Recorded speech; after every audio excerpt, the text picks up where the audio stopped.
The relationship between my dad and I, while I was trans-identified and wanted to transition, was obviously strained, was destroyed to a certain extent. Decimated might be the right word. They said, oh, he's unaffirming, so that means he doesn't really love you. The hate of your child is a heavy burden to bear. Sometimes you have to.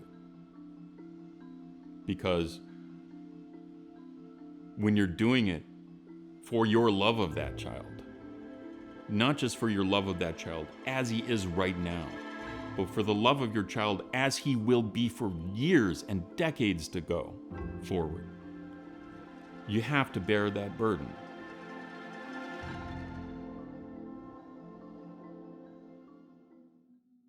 I started identifying, really believing that I was a girl inside when I was 14. I had a lot of social difficulties growing up. I didn't know it at the time, and my parents didn't know it at the time, but I was autistic. There were a number of days where I would come back home bloody, torn shirts, torn shorts, all that. And that basically led to me to really close up. I became very anxious. I did my Googling because I was distressed, and that's what any kid does in my generation. And it's like, I get along better with girls than with boys. All of these different symptoms, and all these symptoms on Google basically, in 2019 at least, 2018 rather, all lead you towards the answer of trans. I started seeing a therapist at Boston Children's because I had basically a mental breakdown because I was very depressed, I was very anxious, I was having flashbacks, I was having nightmares. And eventually, I think sometime in the spring, I come out to my therapist at Boston Children's and I'm like, I'm really a girl. I think I'm trans. And she immediately affirms me. She says, oh my God, you're so brave. These are the things you can do. She gave me a referral to the gender clinic. And my dad said, after I explained to him that I was really a girl inside, he said something like, no way in hell are you a girl. So very unaffirming. And I hated him for that, legitimately. At the time when Simon said this and I started researching, I realized that there was a completely different phenomenon going on, which is what was called rapid onset gender dysphoria. It goes from 0 to 60 in the course of months. Simon was never a feminine boy. Simon was never, trying to act in a way that's very unusual for young boys. He was awkward, and he was insecure, and he was anxious. And so when he said, I'm really a girl inside, I said, well, that is utterly inconsistent with everything we know about you to this point, and we know you very well. I went and read studies and talked to other parents online and tried to figure out, why is there a gender center for children in Boston? Why are there so many children who need some kind of medical intervention in their lives because they identify as being transgender while they're children? This was a completely new phenomenon. One of the most important things I learned during this research is that the majority of children who say this while they're children, if you don't interfere with them, they grow out of it. And they're going to realize, well, actually, I am a boy. I'm just not a boy like those boys. I'm a different kind of boy. And that's another okay way to be a boy. That's really what we always tried to tell Simon, although sometimes he couldn't hear it, that men are not all the same, boys are not all the same, and you don't have to act like they do just because they say that's the only way to act. None of that mattered to us. But what mattered to us was that he grew up happy and healthy. I talked about the prospects of going on hormones with my therapist, with my psychopharmacologist, with my pediatrician, and there was never a discussion of negative effects or anything, only affirmation, only pushing me towards it. He was miserably unhappy. He was anxious, he was depressed, he was hurting himself. Now, I brought a child to these medical professionals who was in the throes of anxiety and depression and who had other crazy ideas. He was not a reliable source on any matter. These doctors would try to help until one point the magic word is said, trans, and that's the point at which they will stop helping the child at all. At that point, they don't care about the anxiety, they don't care about the depression, they don't care about the child's safety. In the case of our son's pediatrician, he said to me, as many doctors have, right in front of my son, who up to that point hadn't really considered suicide, said, "You have to take him to the gender center. Would you rather have a live daughter or a dead son?" And I said, that is the most absurd and unprofessional thing any doctor has ever said to me. There is no case in the entirety of medicine where you would say that in front of a child, except this. What makes this so special that you should suggest to my son's face that he should commit suicide if I disagree with him? It goes beyond simple, implication or insinuation. To have the doctor say to me, to my face, in front of my child, that if I don't do what he says, my son is going to kill himself, is the most blatant example of emotional blackmail I can imagine. Do I feel like the medical professionals that I dealt with in regard to my son's anxiety and depression and his transgender identification were treating me fairly and honestly? 100% I do not. They lied directly to my face. On my part, it was like tiptoeing on eggshells, because I was also aware that in some states, children had been taken away from their families by DCF because their families did not affirm them in their gender ideology or their transgender identification. And so when these doctors were trying to push me again and again and again to take my child to the gender center, I knew that their policy was 100% affirmation, and that almost all of the children they see were going to be pushed down a medical pathway. I knew that that's a line that I had to make sure we did not cross, because once you do cross that line, it's very, very hard to come back. I didn't have any adults besides my parents who were neutral and pushed back on this to any degree whatsoever when I talked to them about it. The adults and my peers who were very affirming of me in the situation did, to a certain extent, encourage the split between me and my father. They said, "Oh, he's unaffirming, so that means he doesn't really love you. Or he loves the idea of what he thinks you should be, which is not really him loving you." I never went to the gender clinic specifically because my dad never let me, and I hated him for it.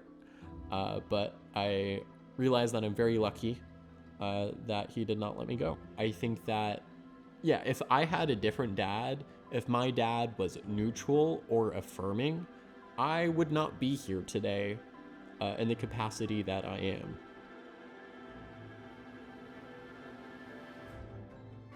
When I drew that line and said, past this line we don't go, past the line of thinking that you're a woman inside, past the line to I have to take medication in order to change my body now.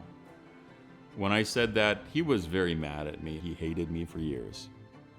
And the hate of your child is a heavy burden to bear.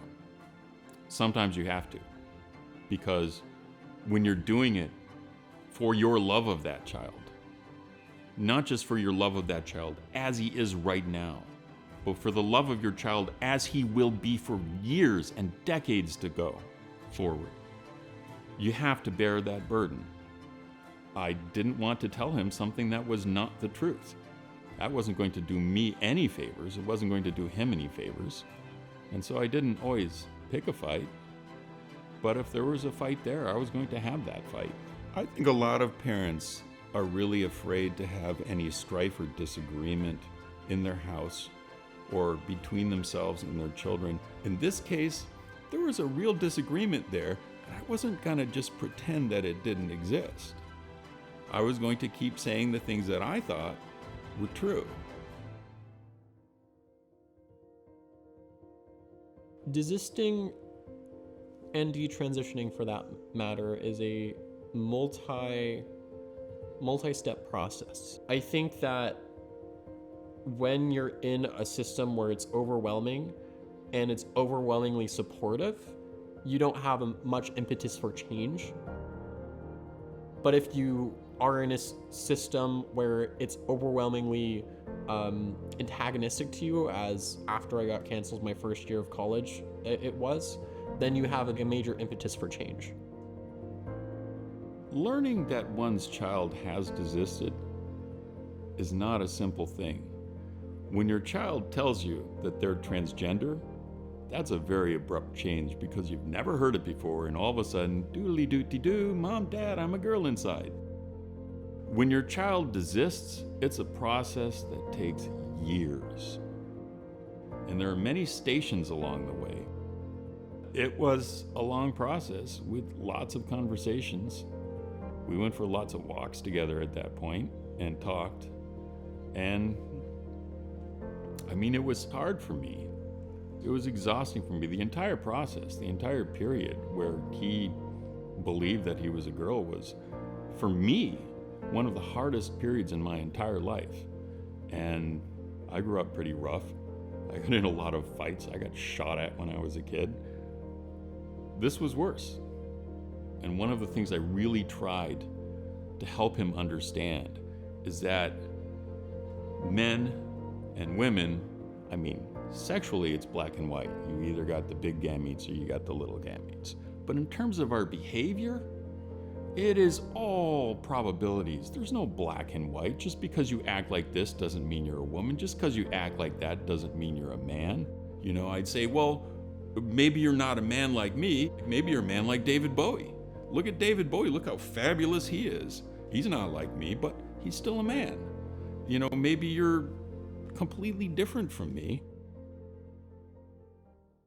If I were talking to a kid who's experiencing these similar struggles with gender, who has a parent who's, you know, neutral or unaffirming, I would say that your parents really do love you, and they're doing what they're doing for a reason. And now you might not agree with that reason right now, but it's worthwhile to understand and investigate fully what that reason is. And before you do that, what gives you the right to say that they're wrong? As a parent, it's simultaneously heartwarming and terrifying to have a brave child. And it turns out that's who he is. He's brave. And I love it that he does what he thinks is right. There's no doubt in my mind now that he is doing the right thing. As much as it scares me. I know the pain that parents are going through with this. I want to be here for them because I remember the first year or so going through this with him, how miserable we all were and how lost we all were and how the entire society seems stacked against us. It's not. Not everybody's crazy. My advice to other parents who are struggling under the weight of our societal trend right now and the bad advice of medical professionals is you are not stupid. When somebody points at the sky and tells you it's raining when it's sunny outside, you really can say, no, it isn't. You have your own senses, you have your own mind, you have your own reason, you can come to your own conclusions. Just because somebody is in a position of authority doesn't mean they're right. And parents know their children. I've known Simon since he was a baby. I changed his diapers. I brought him up. I took him everywhere. I've known him forever. I knew When he said to me, "Oh, I'm really a girl inside," that was inconsistent with everything I knew about him. And there are other parents out there who the first time that is exactly what they think. And I want to tell them, you're likely right about that. That this really is a misconception.